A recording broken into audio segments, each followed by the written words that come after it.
കോട്ടയം നഗരസഭ പെൻഷൻ തട്ടിപ്പിൽ പ്രത്യേക കൗൺസിൽ യോഗം വിളിക്കണമെന്ന ആവശ്യവുമായി LDF രംഗത്ത്. തട്ടിപ്പ് വിവരം പുറത്തു വന്നിട്ട് 10 ദിവസങ്ങൾ പിന്നിട്ടിട്ടും എത്ര രൂപ നഷ്ടപ്പെട്ടെന്ന് നഗരസഭയ്ക്ക് യാതൊരു ബോധ്യവുമില്ലെന്ന് പ്രതിപക്ഷം ആരോപിച്ചു. എന്നാൽ വിഷയം സർക്കാരിന്റെ തലയിൽ ചാരി രക്ഷപ്പെടാനാണ് തിരുവഞ്ചൂർ ഉൾപ്പെടെയുള്ള കോൺഗ്രസ് നേതാക്കളുടെ ശ്രമം. കോട്ടയം നഗരസഭയിലെ പെൻഷൻ തട്ടിപ്പ് പുറത്തു വന്നിട്ട് 10 ദിവസങ്ങൾ പിന്നിടുകയാണ്. എന്നാൽ എത്ര രൂപ നഷ്ടമായെന്ന് നഗരസഭയ്ക്ക് ഇപ്പോഴും യാതൊരു ധാരണയുമില്ല.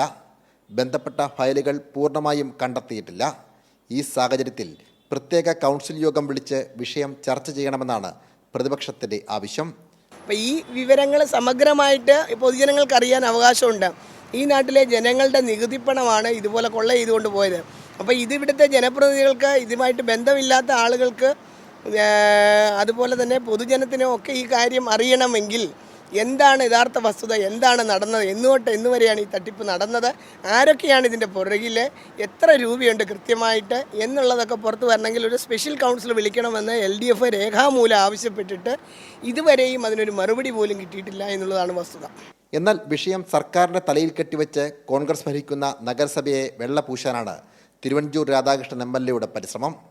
ഈ വിവാദത്തിൽ നഗരസഭ നിയമിച്ച ആളുകളല്ല വരുന്നത്, കേരള ഗവൺമെൻറ് നിയമിച്ച ആളുകളാണ്, ഗവൺമെൻറ് ഡിപ്പാർട്ട്മെൻറ്റ് നിയമിച്ച ആളുകളാണ്. അവരാണ് അഡ്മിനിസ്ട്രേറ്റീവായിട്ടുള്ള കാര്യങ്ങൾ കൊണ്ടുപോകുന്നത്. ഇവരെ നിയമിക്കുന്നതിന് മുമ്പ് നഗരസഭയോട് എന്തെങ്കിലും ചോദ്യം ചോദിച്ചിട്ടുണ്ടോ? അതിനിടെ നഗരസഭയിലെത്തിയ ക്രൈംബ്രാഞ്ച് സംഘത്തിന് നിർണായക വിവരങ്ങൾ ലഭിച്ചു.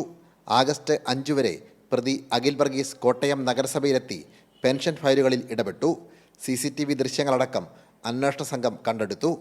ഫയലുകളും രേഖകളും ശേഖരിച്ചു. ആവശ്യമെങ്കിൽ 2020-23 കാലയളവിലെ ജീവനക്കാരെ ചോദ്യം ചെയ്യും.